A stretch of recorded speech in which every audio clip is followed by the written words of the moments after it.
All right, so right now we're going to talk about what does SWOLE mean. Also, we're going to go into some bodybuilding lingo because that kind of when I got this question, what does SWOLE mean? Because someone approached me about it. It got me thinking about maybe I take for granted that I know all these terms.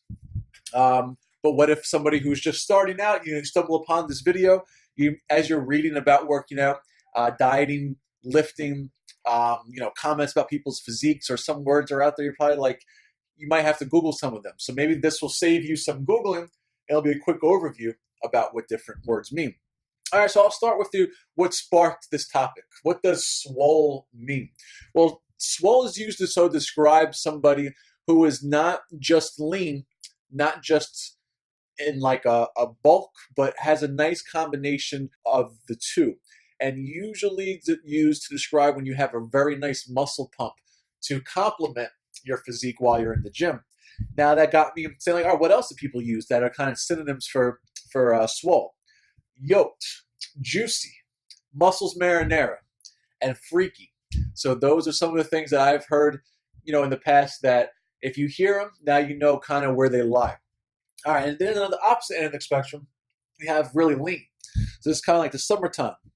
Lean, ripped, shredded, so cut he needs a Band-Aid, defined, anything like that, now you know where those terms lie. Again, just describing the overall leanness and lack of body fat on a person's physique.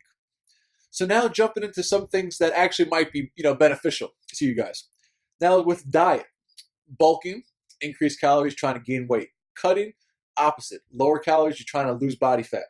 Dialing in is when you're already fairly lean, but now it's time to kick it up a notch to really dial in on those abs or a certain part of the body that you might be holding on to a little body fat. You're going to kick it up a gear. Macros, protein, fat, carbs, 3 macronutrients. Technically, alcohol is the 4th, but if you're serious, you're not going to be, too worried about that. IIFYM, if it fits your macros. It's a dieting approach that once you have your calories and your macronutrient goals and your fiber goal, what comprises of those of that, like meaning what types of foods you eat, as long as you hit your goals, you're good. So these people will make a lot of concoctions that to your unaware person might look at as an unhealthy diet. But when you're trying to hit your macros and your calories and your fiber, you're not going to get a lot of crappy foods in throughout the day because you're going to have to focus on mainly the fiber aspect, which is going to keep you in line. But you can still have room for things that are quote unquote not clean. Keto.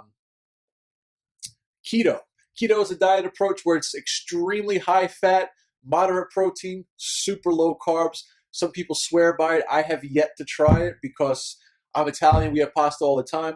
It'd be very hard to do, and it's something that you have to be dedicated to for it to go. And a lot of these terms we're going to do follow-up videos on. This is just a quick lingo explanation. Boom, bam, move on. Simple to complex carbs.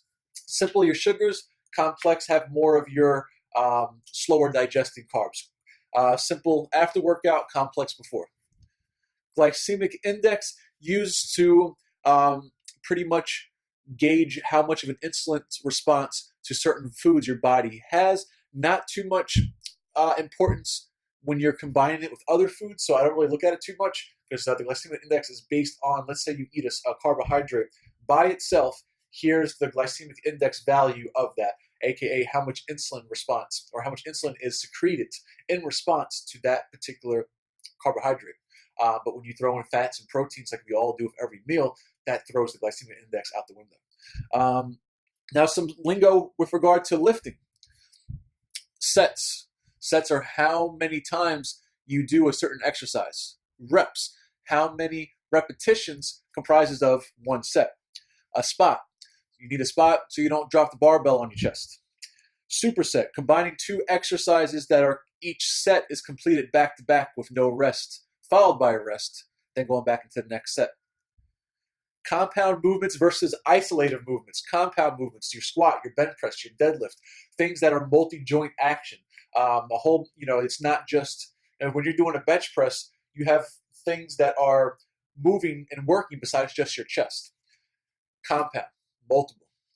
Now moving on to isolative, just as it says, it isolates the chest. So like a pec deck, your triceps aren't really involved here at all. You're isolating your chest. So anything that, a bicep curl, that isolates the particular muscle and is not using a lot of secondary or assisting muscles will be considered an isolative movement. Negatives, aka eccentric. This is called the concentric portion of a lift. If I'm doing a bench press, or actually in the video, probably better for a curl, concentric, negative is the bottom part. Some people like to focus on the negative, nice slow negative. Eccentric, that's actually where a lot of the muscle fiber tears come from. Tears equals growth, body adapting to the movement. Muscle gains. 1 RM, 1 rep max. What is your most that you could do for 1 rep in any particular exercise? Muscle confusion, keeping your body's going to adapt whatever routine you throw at it. So if you do the same exact exercise at the same exact intensity for the same exact volume and load, after a while you're going to stop progressing. So by switching things up after a certain amount of time, it keeps your body on its toes and is forcing it to adapt again. Progressive overload. If you see this, that just means that pretty much what I just said. If I'm benching and I'm doing 135 pounds day in, day out, I'm going to stop progressing at a certain point. I need to then switch up a variable, which is either your intensity, how much weight is on the bar, so I can go up in weight. I could do more reps, or I could do more sets, or I could decrease the time in between sets. So something has to change. Something has to be progressive about what you're doing with regard to your workout. Periodization, having blocks of a training program throughout the year that are tailored to you and your goal. For instance, if you want to be big and strong, kind of hard to do both at the same time. So you'll have a block where you focus on strength. You have a block where you focus on hypertrophy. You'll have a block that kind of combines the two, and then you have your deload and then repeat. Circuit training. Circuit training is when you do multiple exercises in a row. Typically, usually what I've seen most is machines or some type of body weight movement, and you just keep going, and you do 1 set of each exercise, and you complete it in a circuit fashion. Feel the burn. Last topic we'll go over right now. When I say feel the burn, this is due to a buildup of lactic acid while you're lifting weights. After a while, your muscles are going to start burning. It's going to force you to drop those weights, and there's some various supplements that can help kind of buffer some of that lactic acid, increase performance. But for the most part, you're always going to feel the burn. You're not Superman. Things are going to force you to stop regardless. But that is a good thing. You want to push yourself, and that is what's going to force your body to adapt, grow, and improve. So that was a quick, when I got that question, I sat down real quick and I just threw together some terms. If you have any term that I didn't cover, you want me to go more in depth on one of the ones I did cover, questions, comments below, we will address them. If you like the video, like the video. Subscribe to our channel. We'll be doing a lot more of these going forward. And as always, thank you for watching.